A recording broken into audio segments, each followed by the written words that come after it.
Welcome into the Hustle Show podcast for another Hustle Short here on this Wednesday, October 10th, right? That's what day it is. I'm Mark Zinno, joined by my good buddy Adam Trigger as we get you set for week 6 in the NFL. We got some games to discuss as well as our picks for Survivor. Trig, great to be with you always. How's the week going so far?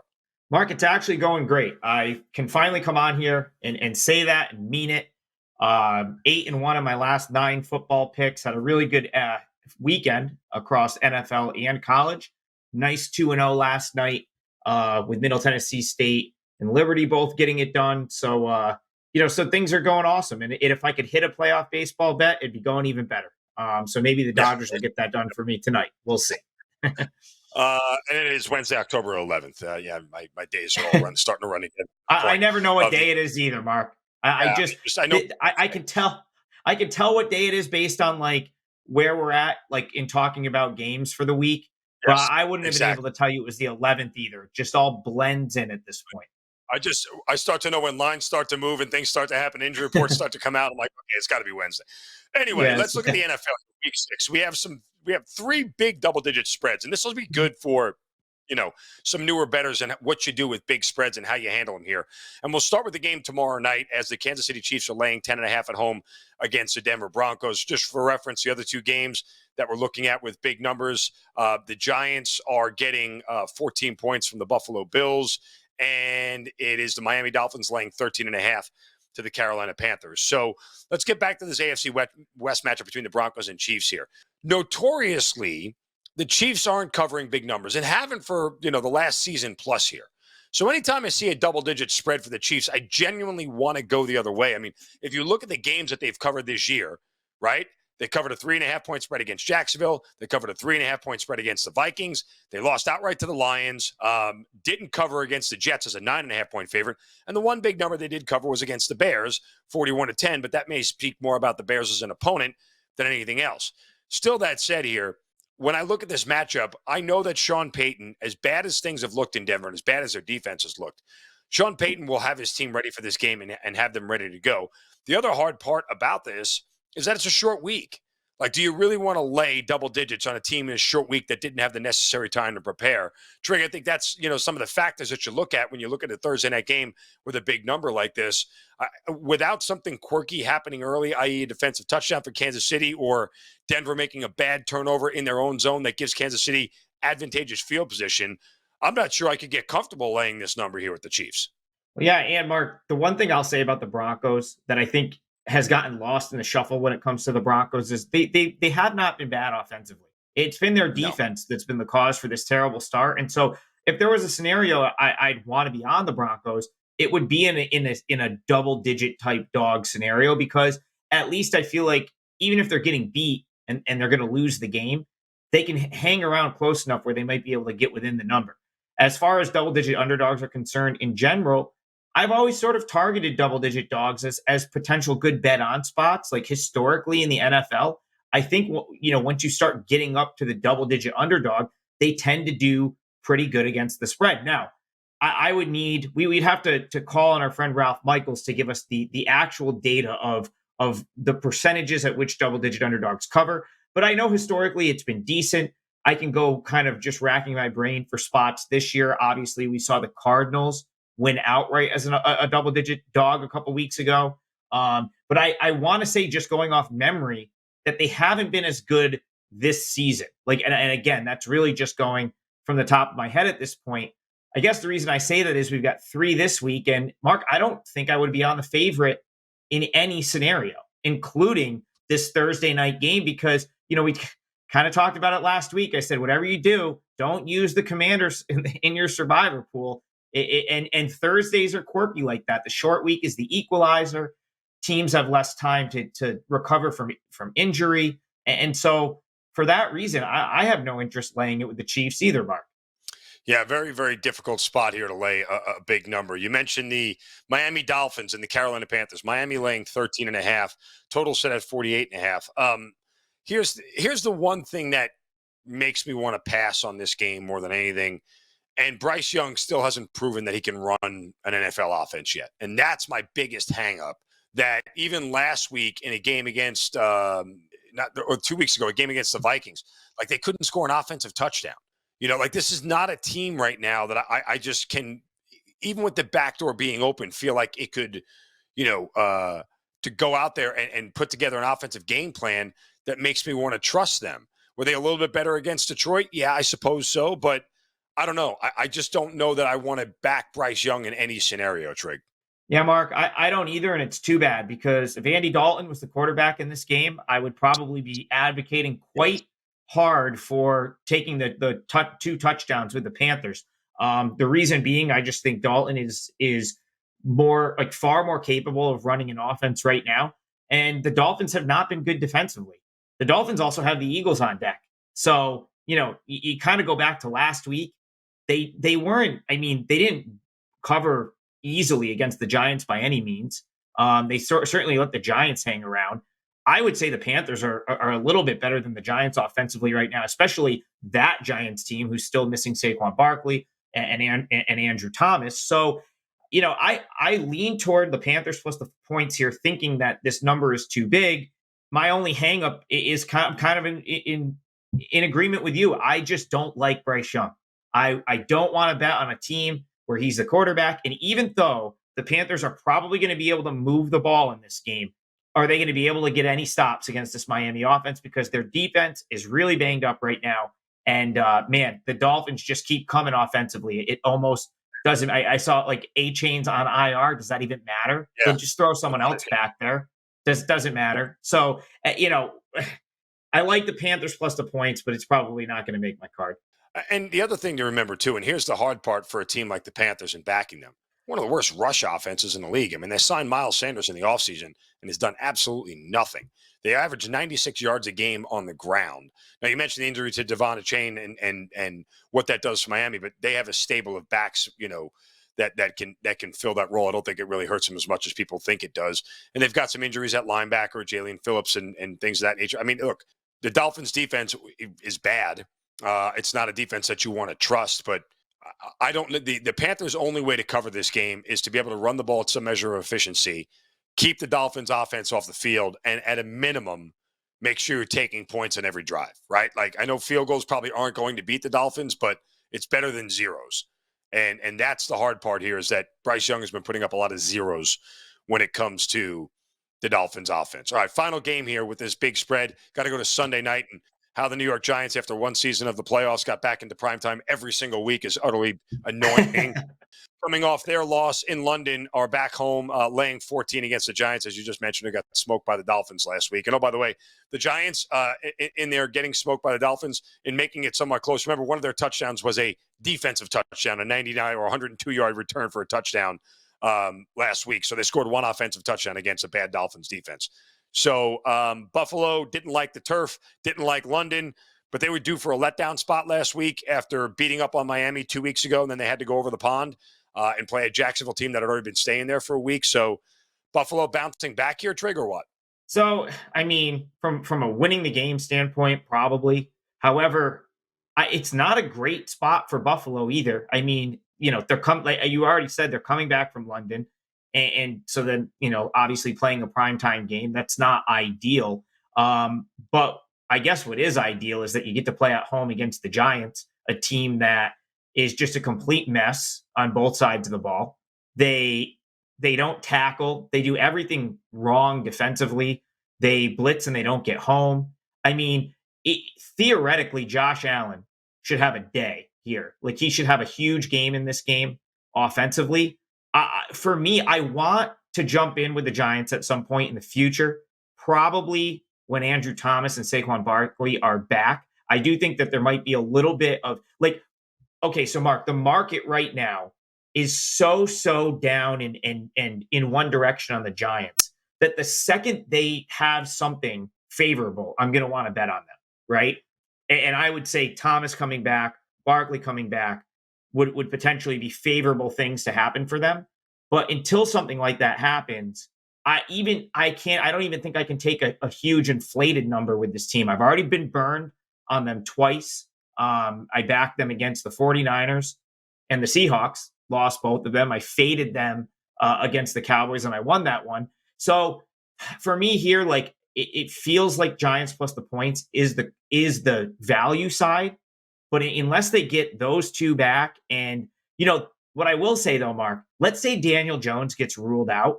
I actually think there's a little bit more appeal here with Taylor right now than with Daniel Jones. And if the spread moved, like let's say it went to 14, back to 14 and a half, 15, whatever, because Jones got ruled out. I believe he was on the injury report, maybe didn't practice today. The Giants would be more appealing to me right now in a one-off situation with Taylor than they are with Daniel Jones, because at least Taylor would offset some of the offensive line issues with his mobility.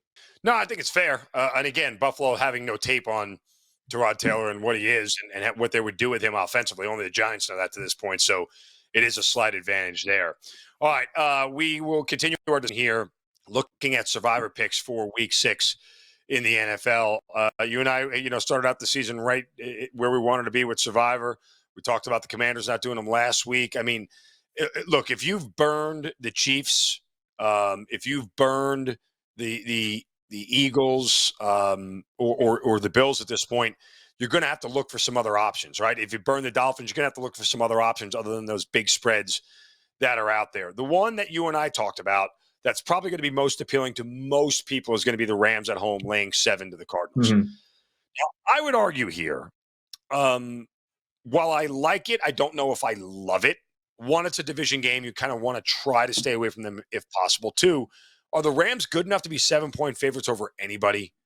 Like, do we really have a good enough feeling? Like, that line doesn't feel accurate to me. Like, if that thing went to 7.5, I'd buy on the Cardinals as far as the spread is concerned. I know for Survivor, you only have to win it, Trig.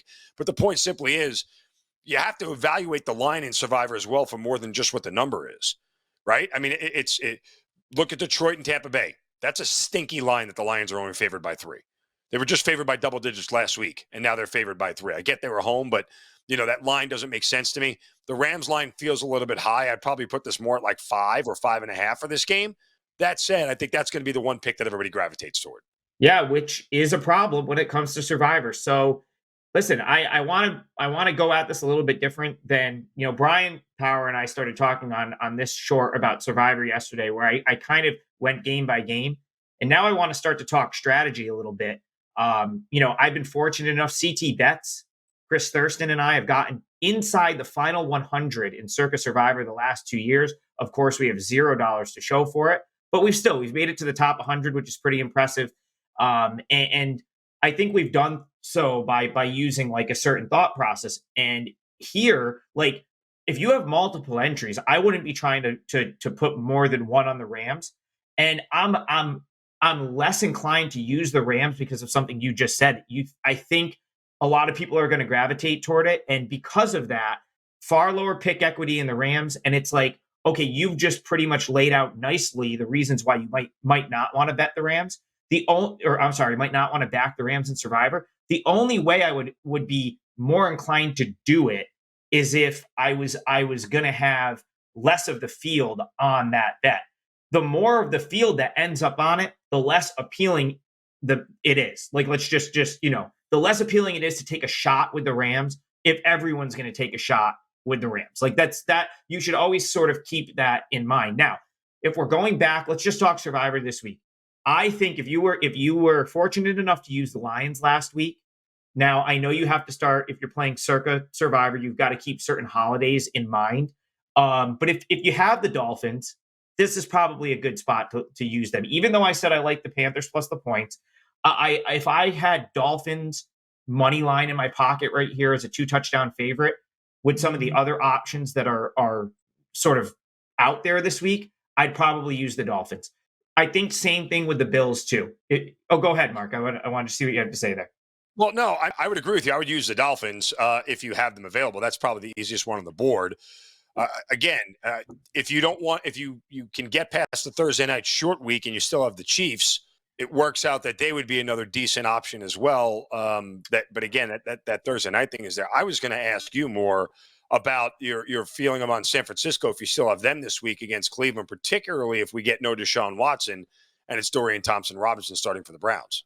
Yeah, I mean, you could certainly use the 49ers if that's the case. Now, I'm looking at that game a little bit differently. I think if the line keeps moving, there might be some value with the Browns against the points there, but I'd have a hard time if Watson is scratched. Like, talking you off the 49ers being a viable option. I want to go back to what I was saying in regard to the big favorites quickly, because here's the deal. Like, CT made a great point to me this morning that I wasn't really thinking about, because I brought up the Eagles as a viable option. And I have a feeling a lot of people are in the same boat as me and CT, where you maybe have already used the Chiefs maybe you've already used the Chiefs, and you may have already used the 49ers, right? Because a lot of people use Chiefs 49ers that are still in Survivor, because 49ers were used against the Giants. They were used again against the Cardinals. A lot of people use the Chiefs against the Bears. So if you're in Circa Survivor and you've already used the Chiefs and the 49ers, you can't use the Eagles. You just can't, because they're the only other option on Christmas, and you have to be playing this thing to win. So I think the Eagles are in a nice spot to get a win this week. I don't know if I can see the Jets playing a tough game against the Chiefs and then going across country and getting an emotional win over the Broncos and then going back and beating the Eagles the week before their bye. Mark, we've talked about the whole week before the bye thing. These guys go hard all summer in training camp. The week before the bye tends to be a flat spot. At least it seems like that for me the past few years. I've cashed plenty of tickets in the NFL fading teams going into their bye week. So, I mean, the Eagles are a viable option, but for me, I can't use them because I've already used the Chiefs and I've already used the 49ers. So it really brings up an interesting conversation. Do I want to get stuck like with the Rams? I might look to try to bet whatever my best bet is for the week, even if it's a short favorite, even if let's say it's the Patriots or something, or let's say it's the Falcons. Go ahead. Not the Patriots. It's the Raiders. The Raiders are the ugly one. I'm sorry, the Raiders. Yes, that's what. And it's not the Raiders, right? The Raiders -3 at home. It's not a big number. Yes, but the Patriots are an abhorrent mess right now.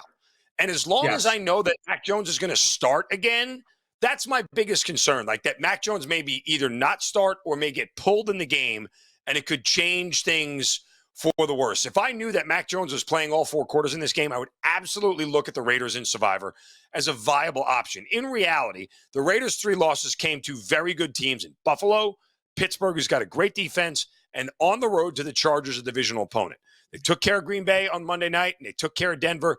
Now, they are in a short week. How much does that affect them? I'm not sure it does per se, because they're staying at home. But this is just a straight fade of the Patriots here, Trig. I think the Raiders, this is the only chance you're probably going to get to use them at any point in time this year with any sense of confidence, unless things dramatically change.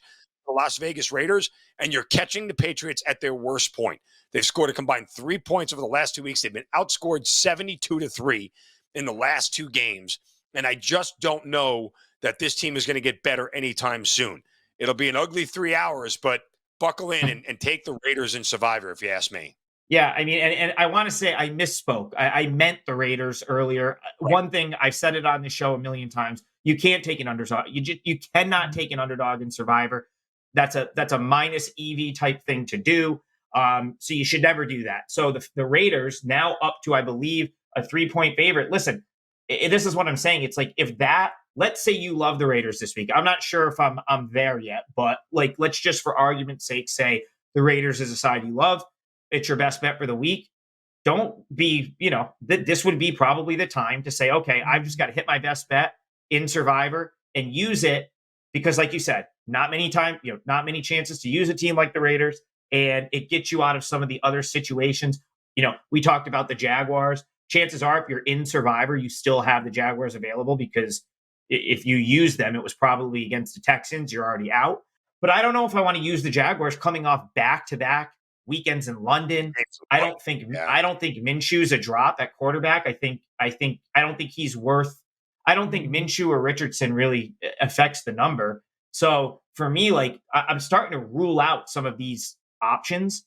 And then, maybe it is the week to, kind of take a stand, use someone like, the Raiders. I mean, I suppose you could make a case for the Lions as a short favorite. I am not liking what I'm seeing from like a market activity standpoint with the Bengals. So that one would probably be out. But yeah, I mean, that there's other options. I would say this for people still playing Survivor. If the Eagles isn't going to screw you, meaning if the Eagles isn't going to like ruin your long-term outlook, you could definitely consider them. If you still got one of the big Sunday favorites, Bills or Panthers, or I'm sorry, Bills or Dolphins, you could definitely use one of them. Mark, I have to say, last year, CT and I got 2 entries fairly deep into Survivor. Do you know when we went out? I'm going to tell you. I'm going to tell you right now. We went out on Thursday night with the Packers against the Texans, and we went out on Thursday night with the Rams against the Raiders. So I would not be dying to use the Chiefs, even if I had them. I'd rather keep the Chiefs in my back pocket and save them for later in the year. Going to be a tough week for Survivor contests to see who can survive and move on. Make sure you guys drop some comments in below. Let us know what you thought. Let us know what your thoughts are on what we have to say about Survivor, and we'll certainly engage with you guys going forward. Don't forget the full edition of the Hustle Show every Thursday night right here on the Wager Talk YouTube channel. Hit that like button. And subscribe to the YouTube channel as well for Wager Talk. Check out all the great betting content that we have here each and every day. Follow him on Twitter, X, whatever we're calling it, at TopFlightSI. I'm at Mark Zinno, MarkZinno. And we will be back tomorrow for the full edition of the Hustle Show and Hustle Shorts throughout the rest of the week. So for Adam Trigger, I'm Mark Zinno. Good luck tonight. Go cash some tickets, and we'll talk to you tomorrow.